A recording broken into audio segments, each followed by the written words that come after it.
അക്ഷരങ്ങൾ നോക്ക്. അലിഫ്, ബാ, താ, സാ, ജീം, ഹാ, ഖാ, ദാൽ, ദാൽ, റാ, സാ, സീൻ, ഷീൻ, സ്വാദ്, ളാദ്, ത്വാ, ളാ, ഐൻ, ഐൻ, കാഫ്, കേഫ്, ലാം, മീം, നൂൻ, വാവ്, ഹാ, യാ. ഇത്ര അക്ഷരങ്ങളാണ് ഉള്ളത്. ഇതിൽ നമ്മൾ ഈ അറബിയിൽ പ്രധാന പ്രത്യേകതയുണ്ട് എന്ന് പറഞ്ഞാൽ അറബിയിലെ അക്ഷരങ്ങൾ തമ്മിൽ ചേർത്ത് എഴുതും. ഒരക്ഷരത്തിനോട് ചേർത്ത് തന്നെ അടുത്ത അക്ഷരം എഴുതും ഒരു വാക്കിൽ. അങ്ങനെ എഴുതാറുണ്ട്.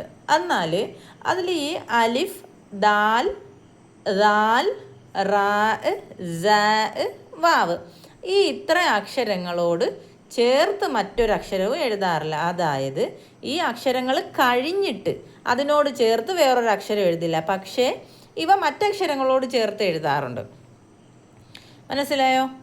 അലിഫ്, ദാൽ, ദാൽ, റാ, സാ, വാവ് ഇത്രയും. ഇനി നമ്മൾ ഈ ചിഹ്നങ്ങൾ പഠിച്ചായിരുന്നു. ചിഹ്നങ്ങൾ പഠിച്ചപ്പോൾ നമ്മൾ ഹ്രസ്വ സ്വരങ്ങൾ പഠിച്ചായിരുന്നു. ഇപ്പം നോക്ക്.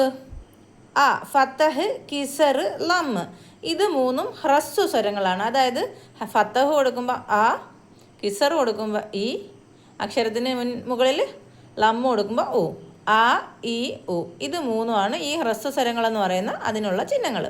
അതേസമയം അലിഫ്, വാവ്, യാ ഇവയെ ദീർഘസ്വരങ്ങളായിട്ട് ഉപയോഗിക്കാറുണ്ട്. അലിഫ് ചേർക്കുമ്പോൾ ഒരു അക്ഷരത്തോട് അലിഫ് ചേർക്കുമ്പോൾ ആ എന്നും വാവ് ചേർക്കുമ്പോൾ ഊ എന്നും യാ ചേർക്കുമ്പോൾ ഈ എന്ന സ്വരവുമാണ് ഉള്ളത്. ഇപ്പം ഉദാഹരണം നോക്ക്. ബാ എന്ന അക്ഷരം, ഈ ബായിനോട് അലിഫ് ചേർത്തപ്പോൾ ബാ എന്ന് വായിക്കാം. ബാ എന്ന അക്ഷരത്തിനോട് വു. അണ്ട ഈ ബായോട് വാ ചേർത്ത് എഴുതിയത് ഇങ്ങനെയാണ് ചേർത്ത് എഴുതുന്നത്. അത് നമുക്ക് പിന്നെ ഒരു ക്ലാസ്സിൽ വിശാലമായിട്ട് എല്ലാ അക്ഷരങ്ങളും ചേർത്ത് പഠിക്കാം. ഇപ്പം ഇതൊന്ന് അറിഞ്ഞിരിക്കാം. ബൂ. അടുത്തത് ബായോട് യാ ചേർത്ത് എഴുതിയപ്പം ബീ. അപ്പം ഇത് ദീർഘസ്വരങ്ങളായിട്ടും വ്യഞ്ജനങ്ങളായിട്ടും ഉപയോഗിക്കുന്നത് വാവും യാവും. യാ, വാ.